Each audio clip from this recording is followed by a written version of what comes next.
This is San Diego News Daily. Hello and welcome to San Diego News Daily. I'm Nicole Gomez. We have new information. We're learning about one of the gunmen who walked into the Islamic Center of San Diego on Monday and killed 3 people. NBC7's Shelby Bremer has more on the safety concerns Chula Vista police had on the 18-year-old last year. All week long, the question has been, how did this happen? We know the teenage gunman left behind writings filled with extremist, hateful views of so many groups. Now we're learning police knew last year at least one of them posed a threat. We're sorry for your loss. We're not going to be intimidated, we're not scared, and we're coming back. The return to Friday prayer at the Islamic Center of San Diego was unlike any other. They would all be here right now. So knowing that they're not, it hurts, but we are also here because of them. After a deadly shooting claimed the lives of the mosque's longtime caretaker, Abulez, Nader Awad, who ran to help when he heard the shots, and security guard Amin Abdullah, who radioed in a lockdown. He would have been standing right there, smiling, putting his hand to his chest, saying, "Assalamu alaikum ukhti," which means peace be upon you, my sister.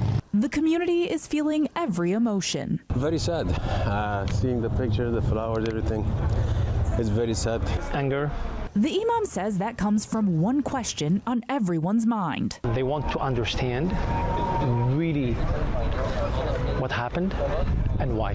Newly obtained court records show for at least one of the 2 teenage gunmen, there were warning signs. In January 2025, Chula Vista police filed a gun violence emergency protective order against Caleb Vasquez's father, writing, "Child was involved in suspicious behavior, idolizing Nazis and mass shooters," adding that the teen was placed in a psychiatric hold and the father had 12 firearms but would not let officers onto the property. In a declaration later filed in court, the gunman's father wrote, "I am well aware of the seriousness of the allegations made against my son," noting that he and his wife had voluntarily removed all weapons, ammo, and sharp knives from their Chula Vista home. The father wrote they had also significantly increased supervision of their son, monitoring his internet use and missing work to watch him. The family now says in a statement in part, "We will forever live with the burden of wondering whether there was more we could have done to help prevent this senseless tragedy." I think that's the hardest part, knowing that, number one, it should have not happened, it could have been avoided, and there are people in power right now that are enabling this behavior. The community says they are no strangers to Islamophobia, but this is new territory and they want answers. This is from where the accountability comes. You see?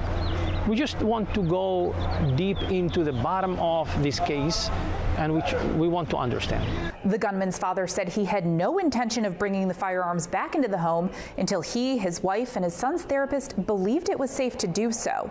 That protective order against the father was dismissed in a hearing the following day. From the newsroom, Shelby Bremer, NBC7.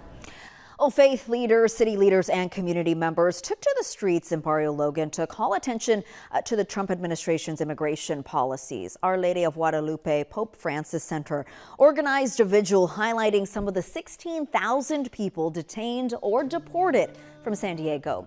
Organizers sang and gathered in prayer. Community members also dropped flowers on the street to bless those who were detained and the surrounding neighborhood.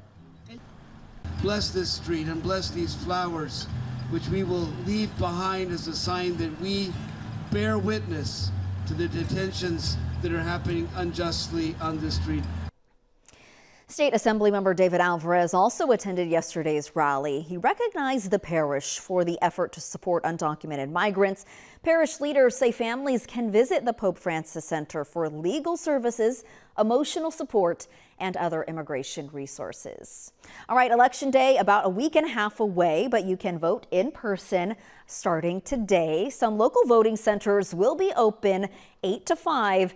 All voting centers will be open starting next Saturday. And if you missed your chance to register to vote, you can still do so at the county registrar's office, or you can vote provisionally. You can find a full list of the locations on NBC7.com. All right, CHP ramping up enforcement on the roads this Memorial Day weekend in an effort to keep all of us safe. So now until Monday night, officers will be cracking down on impaired driving, reckless driving, and seatbelt violations. More than 13,000 crashes in the past 2 years have involved people not wearing their seat belts. During last year's Memorial Day enforcement, officers investigated 22 deadly crashes and had more than 1,100 DUI arrests. All right, if you are heading to the beach for the holiday, you are going to see more lifeguards, of course, this weekend. They say they're upping their staffing as they expect really big crowds.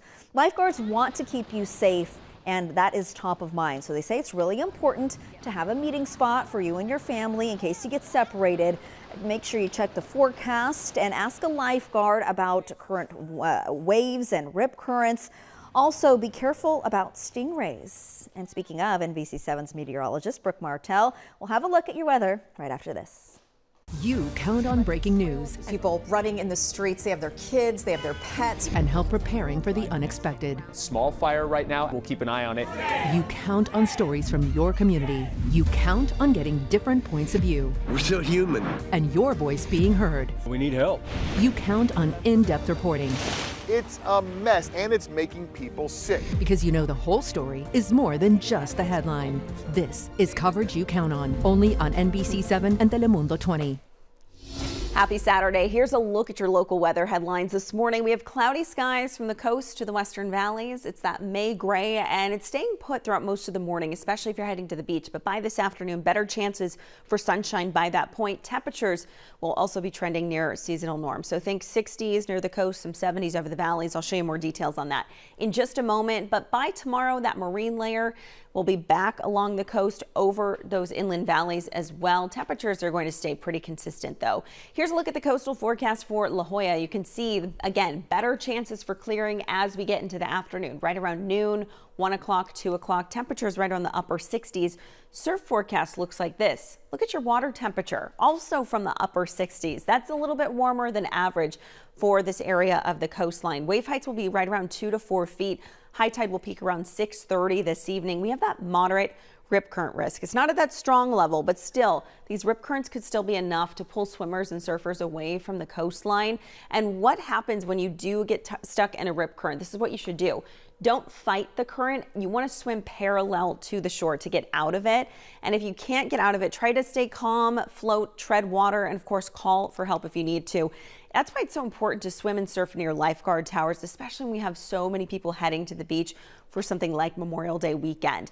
Out over your valleys today in La Mesa, we have temperatures right around the upper 60s by 11 a.m. Really comfortable, partly cloudy, and really those comfortable conditions stick around through the afternoon because we're trending closer to some low 70s there. By about 10:30, 11 o'clock this morning, we should have mostly clear skies. Winds will be relatively calm west of the mountains, but a little bit breezy over the higher elevations. Looking ahead to late tonight, early tomorrow morning, we start to see the return of that marine layer here. This could actually be enough to produce some drizzle, some mist over the coast, over the valleys for tomorrow morning. Another thing to note for your Sunday is that we are going to be getting those winds ramping up over the mountains and the desert regions. But back to today, your area forecast mid-60s to the low 70s up and down the coastline. Temperatures over the valleys from the low to upper 70s, 70s to actually the low 80s over your mountains. We're trending a little bit warmer there, and we're right around the mid-90s over your desert region. Changes on the way for this upcoming week. It's because of this low pressure system coming in from the Pacific Northwest moving south. That's going to cool us down just a little bit, but we start to trend cooler Monday. You'll notice it more by midweek. You can see Wednesday will likely be the coolest day of the week for us. That by that point, the coast will be right around the mid 60s, upper 60s by then for the inland valleys. But on the other side of that, some warmer temperatures taking us into next weekend. It's the same trend we see for the mountain communities, although we could be spending some time in the 50s there by Wednesday and even some 80s by that point for the desert region. Nicole. All right, Brooke, thank you. The San Diego Zoo has released California's only native turtle species back into the wild. Take a look. 15 hatchlings were released into the San Gabriel River watershed. They are the children of 11 turtles that were rescued during the Bobcat fire in 2020, which burned more than 115,000 acres of the Angeles National Forest. The original rescued turtles were returned to their home a few years back. And there's more coverage you count on NBC7.com. I'm Nicole Gomez. Thanks so much for watching.